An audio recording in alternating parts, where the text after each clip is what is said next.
Assalamualaikum warahmatullahi wabarakatuh. Teman-teman, kembali lagi di channel YouTube saya, Khairun Imam. Gimana nih kabar kalian? Semoga kita semua selalu diberi kesehatan, kemudahan, dan juga limpahan rezeki dari Yang Maha Kuasa, teman-teman ya. Nah, di video kali ini kita akan melihat bagaimana Bambang Bitor Suryadi, orang yang memfitnah Pak Jokowi ijazahnya dibuat di Pasar Pramuka, orang yang memfitnah Prof. Paiman membantu membuat ijazah palsu Pak Jokowi, memfitnah Pak Jokowi di bawah rumahnya ada bunker untuk menyimpan uang rakyat hasil korupsi 11.000 triliun, memfitnah Prof. Paiman gelar profnya palsu. Ternyata dia tidak punya nyali sedikit pun. Dan kemarin dia dilabrak oleh Prof. Paiman dengan membawa kuasa hukum. Yang ujung-ujungnya si Betor teman-teman, minta maaf atas segala tuduhan dan fitnah dia terhadap Pak Jokowi dan juga Prof. Paiman. Waduh, ini sepertinya semakin memperburuk nasib dari Roy Suryo. Karena dia mempercayai kebohongan demi kebohongan dari Betor yang memberikan kesaksian hanya berdasarkan katanya-katanya dan tidak melakukan cross-check sedikit pun terhadap narasi-narasi liar Betor. Dan konon kabarnya beberapa hari ke depan nasib Roy Suryo akan semakin buruk dan terpuruk karena status dia akan naik menjadi tersangka dan akan naik dalam tahap penyidikan. Nah, ini yang kita tunggu-tunggu bersama teman-teman. Status tersangka. Nah, selain itu, ada juga video di mana orang-orang yang berada di lingkaran Mas Gibran itu memberikan kesaksian seperti apa kepemimpinan Mas Gibran yang mungkin tidak banyak diketahui oleh orang.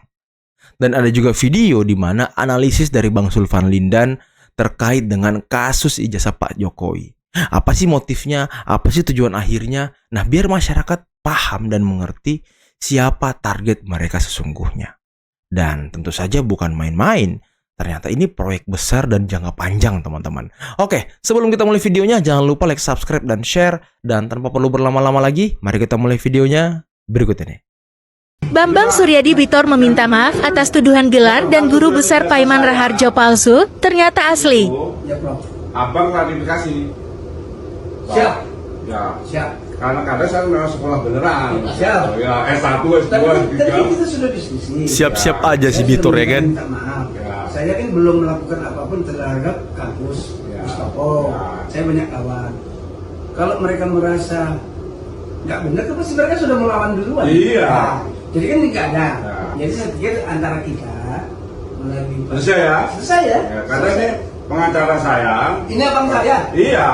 Ini kalau nggak minta maaf, ikut dilaporin gitu loh. Makanya karena kita Waduh. sudah jadi saudara, sudah saling memaafkan. Saya dulu. Iya dulu, ya kan?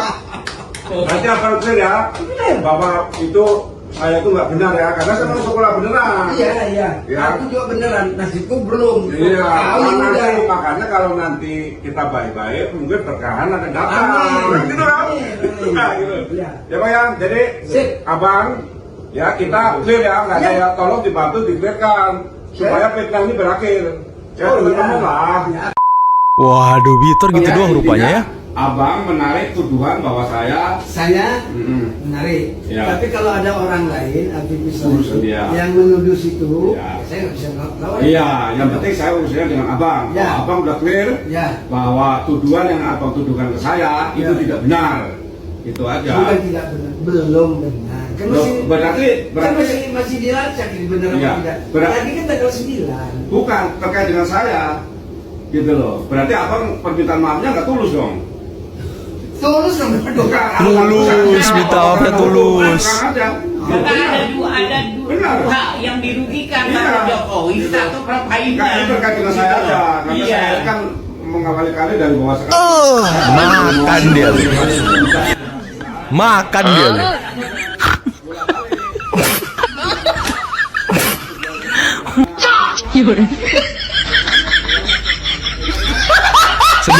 Sebenarnya ini Bitor cuma butuh makan, teman-teman.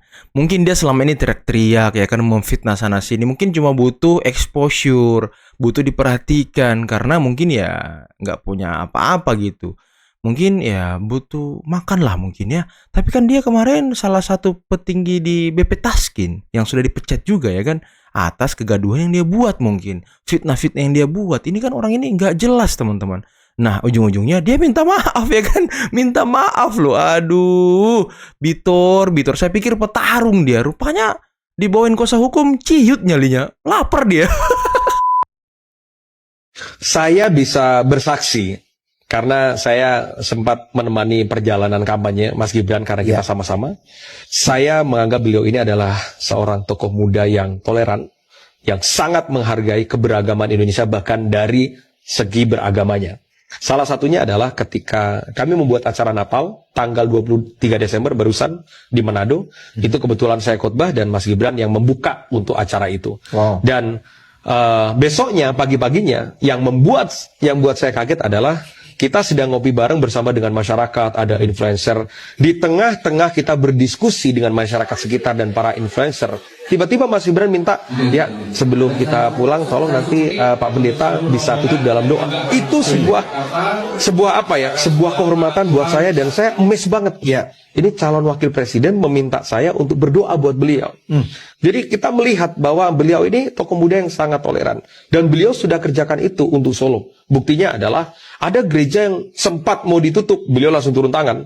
Itu yang saya suka, bahwa kita butuh orang-orang yang tidak lagi melihat berbangsa dan bernegara itu dari satu kelompok, tapi semua kelompok harus punya hak yang sama. Karena memang kita warga negara yang punya hak yang sama. Betul. Ini betul banget teman-teman. Mas Gibran itu ketika di Solo, waduh, tahu sendiri kan Solo seperti apa dulunya teman-teman. Kelompok-kelompok yang keras itu ya rata-rata berada di sana, dan ketika Mas Gibran menjadi wali kota, waduh, itu sudah menjadi kota yang sangat toleran, kota Solo teman-teman. Keren banget. Kenapa anti Jokowi? Karena gara-gara Jokowi Prabowo menang. Ya, ada kelompok sekarang ini, termasuk yang mengatakan ijazah palsu ini. Sebenarnya ini kan Gibran dan Jokowi ini sasaran antara. Sasaran antara. Jadi mereka tahu bahwa salah satu kekuatan politiknya Prabowo itu adalah Jokowi dan Gibran ini. Jokowi lah kita bilang. Ada Gibran di dalamnya kan? Gitu. Nah, kalau powernya Prabowo dengan Jokowi ini lemah, tinggal gampang sorong si Jokowi. Prabowo. Nah, Prabowo yang nanti yang terus di demo lagi dibilang ini macam-macam muncul kekecewaan. Jadi analisa Abang, sebenarnya tujuan akhir mereka ini Prabowo. Prabowo. Cuma untuk menyerang Prabowo kita harus menyerang elektoral mereka dulu, Pak Jokowi dan Nah, ini kan bumpernya dulu dihantam. Ini kan jenderal-jenderal atau siapapun kelompok ini kan pendukung Ganjar dan pendukung Anies. Betul. Yang memakzulkan Gibran ini ya. Iyalah, kita tahu Pak Rozi kan Anies. Sunarko, Anies. Jenderal bintang 4 dari Aceh ini kan Bang. Iya kan? Siapa lagi? Sunarko misalnya. Kan tahu kita. Selamat Subianto. Ya. Itu kan ada di Ganjar, ada di Anies. Ada juga yang netral misalnya, tapi terikut-ikut lah di dalam gabungan ini kan. Tarik-tarik. Tapi relatif anti Jokowi lah. Anti Jokowi. Ya, kenapa anti Jokowi? Karena gara-gara Jokowi Prabowo menang. Sebenarnya mereka juga nggak suka sama Prabowo. Ya mereka juga termasuk diantaranya yang memecah Prabowo dulu kan. Wow. Jadi gitu. Iya. Wow, jadi Gibran dan Jokowi ini sasaran antara teman-teman ya, tapi target utamanya ternyata Pak Prabowo. Nah, inilah kita harus menjaga Prabowo Gibran agar sukses sampai tahun 2029. Jangan sampai gerombolan-gerombolan pembenci ini berhasil memecah belah para pemimpin negeri ini. Memecah Pak Prabowo dan Pak Jokowi, memecah Pak Prabowo dan Mas Gibran. Nah, jangan sampai ini terjadi. Apalagi gerakan-gerakan pemakzulan Gibran ini jangan sampai. Ya, tahu sendiri teman-teman kan, mereka terus mendorong, terus mengancam, terus memberikan warning kepada DPR agar ya segera membacakan ataupun menindaklanjuti surat dari Purnawirawan ini. Tapi ya, saya pikir DPR tidak segegabah itu teman-teman ya. Mereka sangat berhati-hati dalam menyikapi surat dari Purnawirawan ini, karena ya tentu saja bisa mengganggu stabilitas negara nantinya kalau memang ini dijalankan gitu. Nah, ini harus hati-hati. Sesuai dengan undangan, dan ini adalah undangan yang kedua. Ya gitu, karena undangan pertama kenapa tuh Kurnia tuh? Sepakat untuk tidak hadir karena Pucat. undangan itu tidak jelas ya. Pucat tidak Kurnia. ada nama terlapornya, tidak ada lokus dan tidak ada tempusnya. Jadi tidak ada lokasi dan tidak ada waktunya. Nah, ternyata Kurnia bagus. pucat Kalau loh. minta untuk ada terlapornya, maka ketika tadi sudah ada nama terlapornya, nah itu ada hak di dalam Undang-Undang Dasar 1945 khususnya pasal 28, hak asasi manusia. Kalau kita sudah menjadi terlapor, maka kita berhak untuk tidak memberikan keterangan. Ya, Nah, karena ini. itu hak dari kita. Ini. Buat apa kita memberikan keterangan kalau ternyata keterangan itu malah nanti akan digunakan untuk menjerat kita dan teman-teman semuanya. Aduh, Yang kedua aduh. benar sekali. Apa kata tadi Bang Kosinudin ya, bahwa mereka itu yang lapor-lapor ini, yang lapor-lapor ini aneh gitu. Karena itu adalah tidak ada kaitan hukumnya, tidak ada saudara, hubungan saudara, hubungan darah dia dengan Joko Widodo.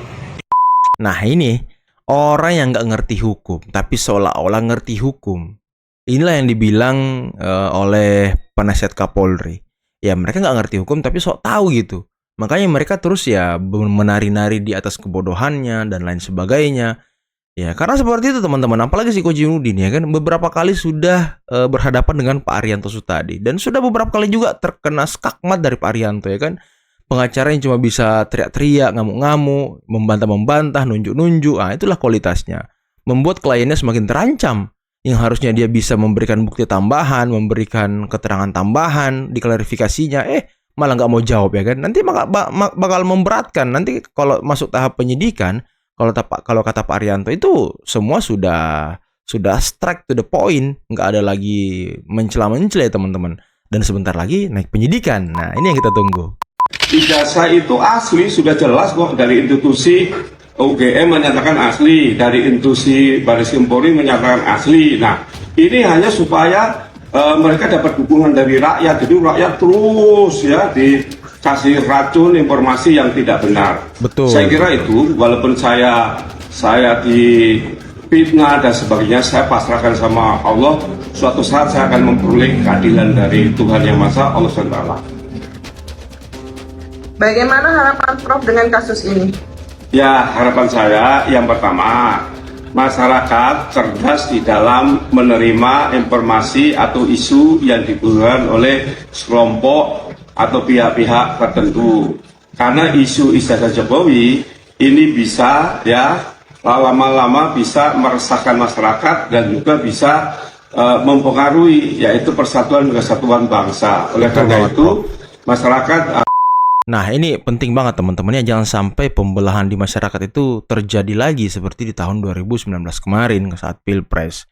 Ini kan mereka berusaha untuk membuat jarak antara pendukung Pak Jokowi, pendukung pemerintah dengan oposisi. Mereka ingin membuat pembelahan yang sangat tajam sehingga nantinya mungkin saja bisa terjadi chaos. Nah jangan sampai apa yang mereka inginkan, apa yang mereka cita-citakan itu jangan sampai terwujud. Karena ya tujuan mereka ini untuk mengganggu stabilitas negara teman-teman. Jadi hati-hati ya.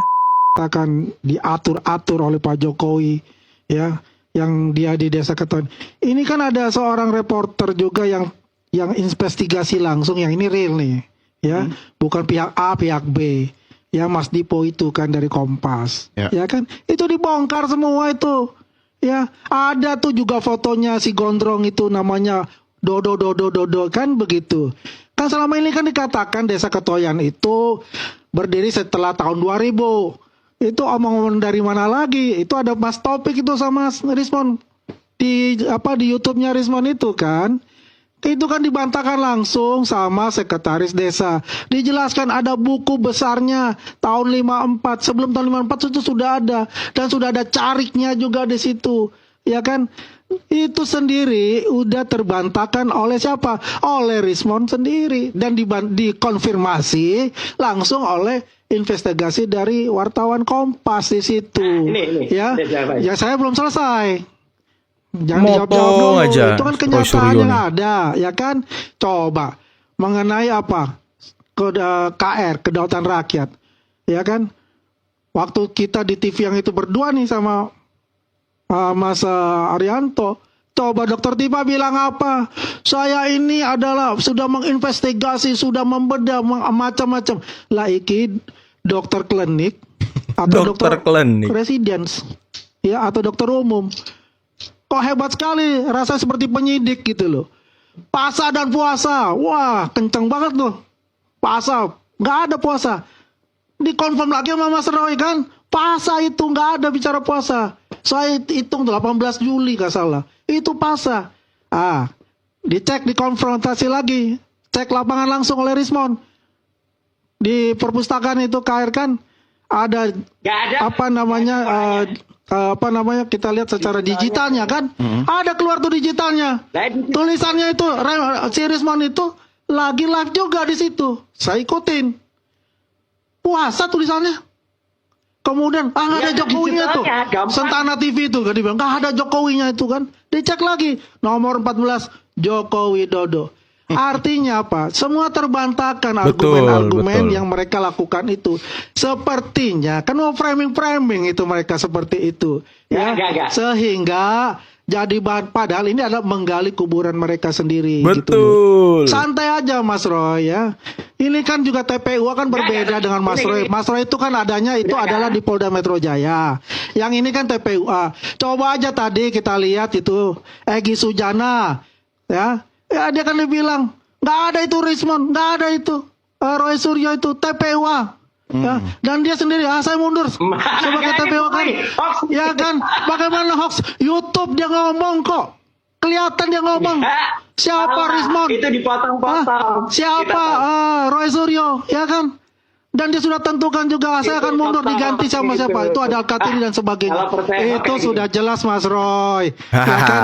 Makanya kita santai aja Mas Roy. Jangan mengembangkan opini-opini Anda ya yang membuat masyarakat ini diadu domba. Seperti itu gitu loh. Ya kan? Kita lihat aja besok kita diskusi seperti apa, ya kan? Waduh. Sepertinya nasib Roy Suryo semakin buruk, teman-teman ya. Egy Sujana kemarin sudah mengatakan ya dia nggak mau digabung-gabung sama Roy Suryo dan Rismon karena pasalnya beda ya kan. Dan selama 2 bulan ini Egy Sujana nggak pernah ngomong apa-apa. Jadi dia nggak mau disamakan ya sama Roy Suryo dan Rismon. Wah, ini mulai cuci tangan satu-satu. Dan tadi ketika konferensi pers ya kan, si Kurnia tuh lihat sendiri mukanya teman-teman, udah lemes, lesu. Sudah membayang-bayangkan hidup dia di penjara ya kan. Aduh kasihan banget. Nanti ngomong lagi, kami ini ibu-ibu rumah tangga hanya mengerjakan pekerjaan rumah tangga. Kami hanya lawyer yang tidak pernah dibayar karena kami mendukung dan membela aktivis dan ulama. Kayak gitu kan dia ngomong kemarin teman-teman. Dan tadi si Betor minta maaf teman-teman. Minta maaf rupanya dia. Aduh, ternyata mental dia segitu doang. Dilabrak langsung minta maaf loh. Diancam akan dilaporkan, dibawa ke ranah hukum. Dia nggak berani rupanya. Dia nggak berani. Inilah ya orang-orang yang hanya berani ngomong tapi tidak bisa dan tidak berani mempertanggungjawabkan omongannya. Dia hanya melempar isu, melempar sebuah tuduhan, dan dia membiarkan orang lain menginvestigasi. Dan dia tidak berani bertanggung jawab. Buktinya tadi kan ditanya, tulus gak minta maafnya? Ya tulus gitu ya. Takut rupanya si Betor teman-teman. Sudah dipecat dari BP Taskin ya kan. Sekarang dilabrak pakai kuasa hukum. Aduh nasib kau Betor. Dan ada bocoran teman-teman. Lagi-lagi ada bocoran bahwa menghitung hari lagi nih. Menghitung hari mereka akan menjadi tersangka. Jadi kita akan melihat dan menyaksikan seperti apa mereka berbaju oranye. Semoga segera ditangkap dan ditahan gitu ya kan. Biar tidak ada yang membuat gaduh. Biar kuasa hukumnya si Kojinudin pusing teman-teman. Gimana caranya melepaskan klien-kliennya. Padahal ya orang ini sepertinya nggak ngerti hukum gitu ya kan. Dan tadi apa yang dikatakan Bang Sulvan Lindan itu harus kita amati, cermati, dan harus berhati-hati teman-teman. Karena tujuan akhirnya adalah mengganggu stabilitas negara dan merongrong pemerintahan Pak Prabowo. Nah ini harus kita jaga bersama. Kita harus menjaga hubungan baik, persatuan dan kesatuan bangsa antar pemimpin-pemimpin ini. Utamanya Pak Prabowo, Pak Jokowi, Mas Gibran, dan lain-lainnya. Nah ini jangan sampai mereka berhasil merongrong pemerintahan yang membuat nanti Pak Prabowo di demo-demo seperti Indonesia Gelap kemarin, seperti RUU TNI. Nah ini kan sangat mengganggu stabilitas negara. Di tengah Pak Prabowo sangat sibuk membangun bangsa ini, sibuk mewujudkan cita-cita serta harapan-harapan anak bangsa. Nah jangan sampai orang-orang yang mungkin barisan sakit hati berhasil merongrong pemerintah. Jangan sampai teman-teman. Kita harus menjaga dan ya kita harus memberikan informasi-informasi dan narasi-narasi positif kepada masyarakat agar bisa mengobati racun-racun yang sudah disebarkan oleh gerombolan pembenci ini. Oke, sebelum kita akhiri jangan lupa like, subscribe, dan share. Billahi taufiq wal hidayah. Wassalamualaikum warahmatullahi wabarakatuh. Bye-bye.